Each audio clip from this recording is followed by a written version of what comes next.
చూస్ country delight, live better. ఇప్పుడే country delight యాప్ని download చేసుకోండి.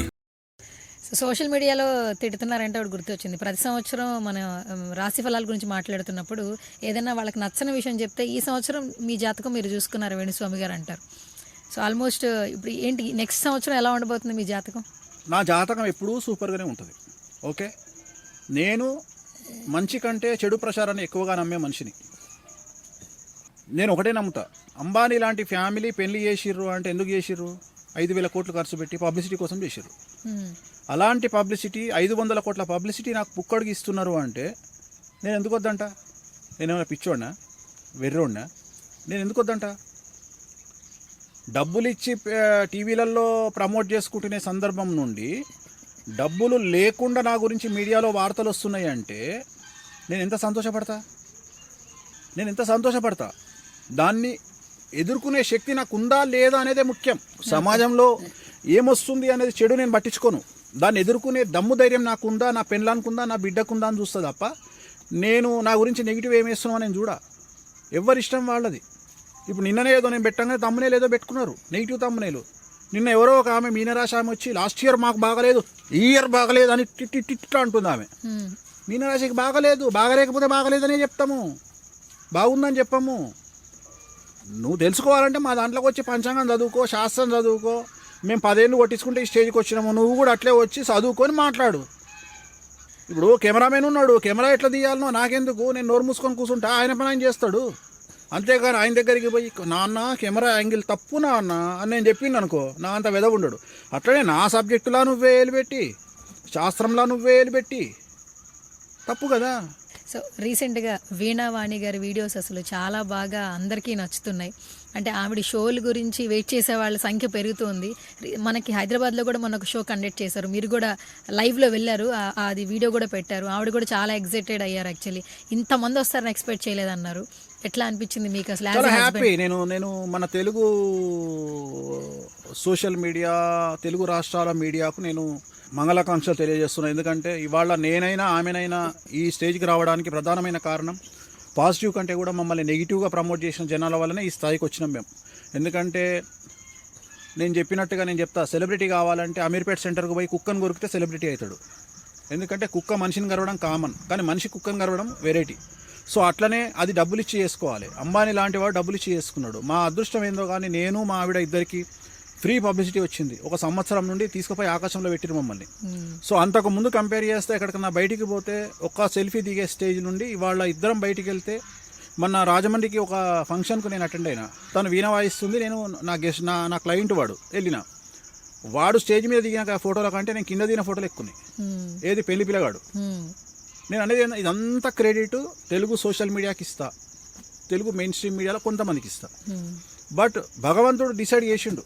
ఎందుకంటే అమ్మవారు డిసైడ్ చేస్తుంది. కాంట్రవర్సీ దేవత, ఉగ్రదేవత వామాచారంలో ఉంటుంది కాబట్టి, అరే నువ్వు కాంట్రవర్సీగా పోతావు బిడ్డ అన్నది నన్ను కాంట్రవర్సీని చేసింది. నాకు పేరు వచ్చింది. నాకు డబ్బులు వద్దు, పబ్లిసిటీ కావాలి. పబ్లిసిటీ వచ్చింది, ఇంకా పబ్లిసిటీ వస్తే తీసుకుంటా. ఎందుకంటే పబ్లిసిటీ అనేది ఎంత ఖర్చు పెట్టినా రాదు. అంటే పబ్లిసిటీ ఉత్తగా రాదు, ఖర్చు పెడితేనే వస్తుంది. కానీ డబ్బులు కష్టపడితే డబ్బులు వస్తాయి. డబ్బులు ఇప్పుడు జూబ్లీస్లో ఉన్న అందరూ డబ్బులు ఉన్నాయి, మనకి ఎవరు తెలియదు. తెలుసా ఎవరన్నా? తెలియదు. ఇప్పుడు నేను ఒక సింపుల్ ఎగ్జాంపుల్ చెప్తా. మహేష్ బాబు రేంజ్ రోవర్ కార్లో వచ్చిండు అనుకో. మీరు రేంజ్ రోవర్ కార్లో తిరుగుతున్నారు కదండి. నేను అదే చెప్తున్నామ్మా. ఇప్పుడు మహేష్ బాబు రేంజ్ రోవర్ అంటే నేను మరీ అతిశయోక్తి అవుతుంది. మహేష్ బాబు రేంజ్ రోవర్ కార్లో దిగిండు అనుకో, మహేష్ బాబుని చూస్తారా, కార్ను చూస్తారా? మహేష్ బాబుని అయితే చూస్తాం మేము. ఎస్. అదే ఒక అనామకుడు రేంజ్ రోవర్ కార్లో పోయిండు అనుకో, ఎవరిని చూస్తారు? రేంజ్ రోవర్ని చూస్తాం. సో నేనేమంటే బ్రాండ్ ఫస్ట్ బిల్డ్ చేసుకో, నీ బ్రాండ్ నువ్వు బిల్డ్ చేసుకో. అట్లనే నా బ్రాండ్ నేను బిల్డ్ చేసుకున్నా, నా పెళ్ళాం బ్రాండ్ బిల్డ్ చేసుకున్నాం. సో అందుకని ఏంటంటే నువ్వు ప్రశ్న అడగకముందే చెప్తున్నా, వేణుస్వామి జాతకం బాగుంటే జాతకాలు చెప్పుకుంటాడు. వేణుస్వామి జాతకం బాగుంది కాబట్టి జాతకాలు చెప్పుకుంటుండు. వేణుస్వామి సమస్యను బయటపడాలో తెలుసు కాబట్టి పూజలు చేస్తుండు. సో వేణుస్వామి బయటపడ్డాకనే వేరే వాడికి బయటపడేటట్టు పూజలు చేస్తున్నాడు. అర్థమైందా? సో అందరూ రాజభోగులు కాదు. రిజర్వ్ బ్యాంక్ గవర్నర్ సంతకం మాత్రమే పెడతాడు పేపర్ మీద, అంతేగాని సంఖ్య పైసలు పెట్టుకొని ఇంటికి పోడు, మనకిస్తాడు పైసలు. సమాజంలో భారతదేశంలో తిరిగే డబ్బులన్నీ రిజర్వ్ బ్యాంక్ గవర్నర్ సంతకం పెడితేనే వస్తాయి. కానీ ఆయన సంతకం పెట్టే అథారిటీ ఉంది కదా, నువ్వు అన్ని తీసుకోపో, లక్షల కోట్లు అంటే తీసుకొని పోరు కదా. సో అది. అయితే ఒక చిన్న ప్రశ్న గురువు గారు, ఇప్పటి వరకు ఏ ఆస్ట్రాలజర్ అయినా రేంజ్ రోవర్ కార్లో తిరుగుతున్నారా? నేను కష్టపడి తిరుగుతున్నామ్మా. నేను ఈ ప్రశ్న అడగకుండా ఉండడానికే తిరుగుతున్నా. ఇప్పుడు నువ్వే అంటావు నీ జాతకం బాగుంటే నువ్వు రేంజ్ రోవర్ కార్ డబ్బులే లేవు నీకు అంటావు. రేంజ్ రోవర్లో తిరుగుతున్నావు కాబట్టి రేంజ్ రోవర్ అంటారు. నేను అదే చెప్తున్నా, డబ్బు లేకపోతే లేదందస్తారు, ఉంటే ఉన్నదందస్తారు. నాకు అవన్నీ అనవసరం సమాజంలో. నేను ఆన్సరబుల్ ఉండాలనుకుంటే ఆన్సరబుల్ ఉంటున్నా, ఎదుగుతున్నా. అందరిలాగా దాచిపెట్టుకొని తిరగాల్సినటువంటి అవసరం నాకు లేదు. నా భార్య సంపాదిస్తుంది, నేను సంపాదిస్తున్నా హ్యాపీగా. ఈ తెలుగు మీడియా వల్ల, తెలుగు సోషల్ మీడియా వల్ల ఏదో నా మీద ఒక 4 నెగిటివ్ పోస్టులు పెట్టడం వల్ల పబ్లిసిటీ వస్తుంది, సెల్ఫీలు ఇస్తున్నాము, జాతకాలు చెప్పుకుంటున్నాము, ప్రోగ్రాములు చెప్పుకుంటున్నాము. రెండోది ఇప్పుడు మొన్నటిదాకా వామాచారం కోసం సౌత్ ఇండియా ఎతకాల్సి వస్తుండే. వామాచారము అంటే ఇప్పుడు ఎగ్జాంపుల్ చెప్తా. ఇప్పుడు మొన్న ఒక ఇన్సిడెంట్ జరిగిందట, నీకు చెప్తే షాక్ అవుతావు నువ్వు. అంటే నీకు తెలుసో తెలియదు, విశాఖపట్నంలో గంజాయి దొరికింది. గంజాయి దొరికితే ఆ గంజాయిని మొత్తం తీసుకొచ్చి లారీ గంజాయిని పలానా దగ్గర తగలబెడుతున్నాము అని పోలీసు వాళ్ళు పబ్లిసిటీ చేశారట. గంజాయి అలవాటు ఉన్న పోర్లు అందరూ బండి వేసుకొని దూరంగా పోయి కూసురు. ఆడ కాలుస్తుంటే వీళ్ళు పిలుస్తారు. అర్థమైందా నీకు? అంటే ఫ్రీగా వచ్చింది అంటే పలానా దగ్గర గంజాయి దొరుకుతుంది అని చెప్పినట్టే కదా. అట్లనే ఇన్ని రోజులు వేణుస్వామి వామాచార పూజలు చేస్తాడు అనే విషయం తెలియదు. ఈ పబ్లిసిటీ వల్ల డైరెక్ట్గా నా దగ్గరకు వస్తారు జనాలు. వేణుస్వామి గారు మీరు వామాచార పూజలు చేస్తాడు, నాకు అవసరం ఉంది చెయ్యండి అంటే పలానా దగ్గర మటన్ దొరుకుతుంది, పలానా దగ్గర చికెన్ దొరుకుతుంది, పలానా దగ్గర ఫిష్ దొరుకుతుంది అని పబ్లిసిటీ చేసుకున్నట్టు వేణుస్వామి దగ్గర ఈ పూజలు చేయబడును అని ఎప్పుడైతే ప్రచారం దొరికిందో నా దగ్గరికి జనాలను ఎత్తుక్కుంటూ వస్తున్నారు. నాకు ఈజీ అయిపోయింది. సరే పూజలు చేస్తున్నారు, అలా ఈజీ అయిపోయింది, మీ దగ్గర వస్తున్నారు. అంటే మీ దగ్గరికి ఏ రేంజ్ లో ఉన్న వాళ్ళు వస్తారు? కేవలం హై క్లాస్ పీపులేనా? అందరూ వస్తారు. మిడిల్ క్లాస్ లో వాళ్ళు కూడా వచ్చి మీ దగ్గర పూజలు చేయించుకోవచ్చా? అందరూ వస్తారు. అంటే బయట అంతా లక్షల్లో కోట్లలో ఆయన డబ్బులు తీసుకుంటారు పూజలు. మస్తుగా చెప్తారు. ఈమెను ఎవడన్నా ఇస్తే కొంత రమ్మను అడుగుదాము, నువ్వేమని ఇప్పి మరి మస్తుగా చెప్తారమ్మా. జనాలు పిచ్చోళ్ళు కాదు. నేను అందుకని ఏం చెప్తా, ఫస్ట్ నా దగ్గరకు వచ్చే ముందు నా పాజిటివ్ వీడియోలు చూడకండి, నన్ను ఎక్కిన వీడియోలు చూడండి, నన్ను తిట్టిన వీడియోలు చూడండి, నన్ను జనాలు దొబ్బిన వీడియోలు చూడండి, నా గురించి జనాలు వ్యతిరేకంగా పెట్టిన వీడియోలు చూడండి. మొత్తం వీడియోలు పైనుండి కింది వరకు చూడండి. నా నెగిటివ్ వీడియోలు చూడండి, నేను ఎంత దొంగనో చూడండి, నేను ఎంత లంగనో చూడండి, నేను ఎంత లఫంగనో చూడండి. అన్నీ చూసుకున్న తర్వాత నా మీద నమ్మకం ఉంటే నా దగ్గరికి రండి, లేకుంటే నా దగ్గరికి రాకండి. రెండోది చిన్న చిన్న సమస్యలకు నా దగ్గరికి రాకండి. ఏ సమస్యలతో ఉన్న వాళ్ళు? పెద్ద సమస్యలు, మీకు పెద్ద గోల్స్, నువ్వు హీరో కావాలి, క్రికెటర్ కావాలి, పొలిటీషియన్ కావాలి, పెద్ద సమస్యలు, నీకు పెద్ద గోల్స్ ఉంటే నా దగ్గరికి రా. చిన్న గోల్స్ ఉంటే నా దగ్గరికి రాకు. నీ లోకల్ పంతులు, లోకల్ పురోహితులు, లోకల్ జ్యోతిష్కుల దగ్గరికి పో, నా దగ్గరికి రాకు. నేను చేసే పూజలు అవసరం లేదు మీకు, నేను చేసే పూజలు మీకు అవసరం లేదు.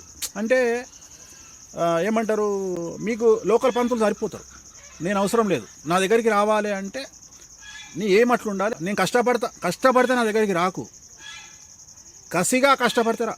ఎప్పుడైనా మీరు చేసిన పూజలు ఫలించకుండా ఏమైనా ఏ క్లయింట్ దగ్గర నుంచైనా మీరు చెప్పింది జరగలేదు? ఏదో 1-2 ఉంటాయి కదా.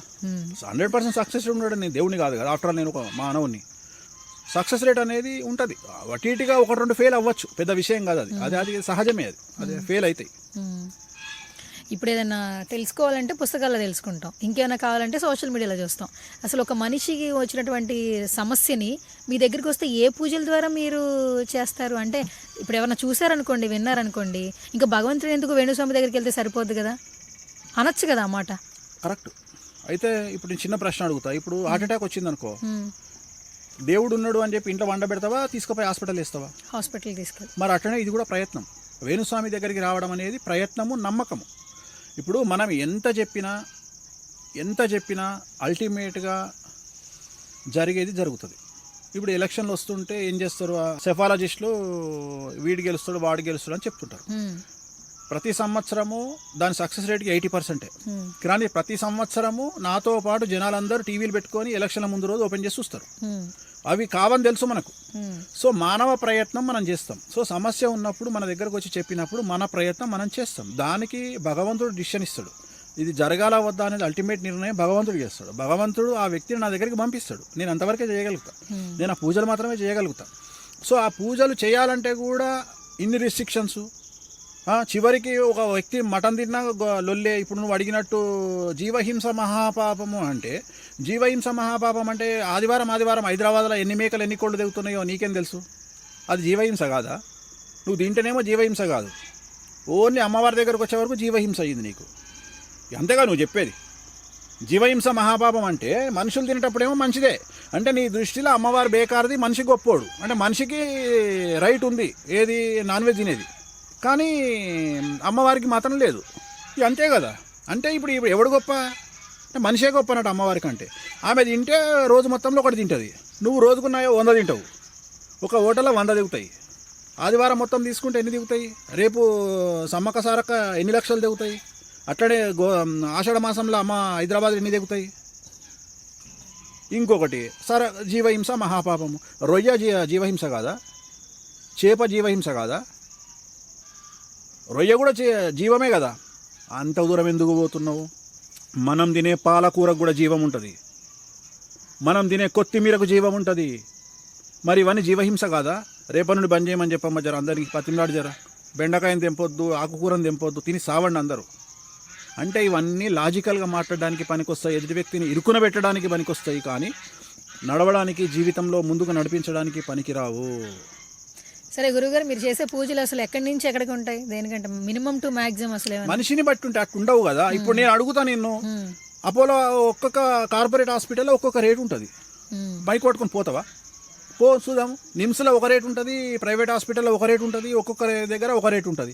అంత దూరం ఎందుకు పోతున్నావు? మన దగ్గర ఉన్న ఛానల్లో, ప్రైమ్ టైం ఛానల్లో 7 గంటలకు 6:30కు కావాలంటే ఒక ఛానల్కి ఒక రేటు ఉంటుంది, ఇంకో ఛానల్కి ఇంకో రేటు ఉంటుంది. ఎందుకుంటాయి మరి? అన్ని ఛానల్కి ఒకటే రేటు ఉండాలి కదా. అంటే ఇన్ని రోజులు కష్టపడి ఆ PR మెయింటైన్ చేసి ఆ క్వాలిటీ నెంబర్ 1 బ్రాండ్ తెచ్చుకుంటేందుకు బట్ ఆ కష్టం ఉంటుంది కదా, దానికి ఇవ్వాలి. సో బ్రెయిన్తోని కష్టపడేవాడికి పేరు. అంత దూరం ఎందుకు పోతున్నావు? అడ్వకేట్లు అందరూ హైకోర్టులో చాలామంది ఉన్నారు, ఢిల్లీ హైకోర్టులో, సుప్రీంకోర్టులో చాలామంది ఉన్నారు. మరి ఒక్కొక్క హైకోర్టు, ఒక సుప్రీంకోర్టు అడ్వకేటు గంటకు 50 లక్షలు తీసుకుంటాడు. మన ఆంధ్రప్రదేశ్లో వాదించడానికి వచ్చిన ఆయన గంటకు 25 లక్షలు తీసుకున్నాడు. మరి గాదే కదా నువ్వు చదివిన పుస్తకం, నీకు 25 లక్షలు ఎందుకు? 250 రూపాయలు సరిపోదా? ఎందుకు ఇస్తున్నావు మరి? తప్పే కదా. అంతే. లోకల్ వెంకటేశ్వర స్వామి దగ్గర ఒక ఖర్చు, తిరుపతి వెంకటేశ్వర స్వామి దగ్గర ఒక ఖర్చు. తిరుపతికి పోవాలంటే 1,00,000 రూపాయలు ఖర్చు అవుతుంది ఒక ఫ్యామిలీ పోవాలంటే. దిల్సుఖ్నగర్ వెంకటేశ్వర స్వామి దగ్గరికి పోయినాం అనుకో 10 రూపాయలలో అయిపోతుంది. ఓకే.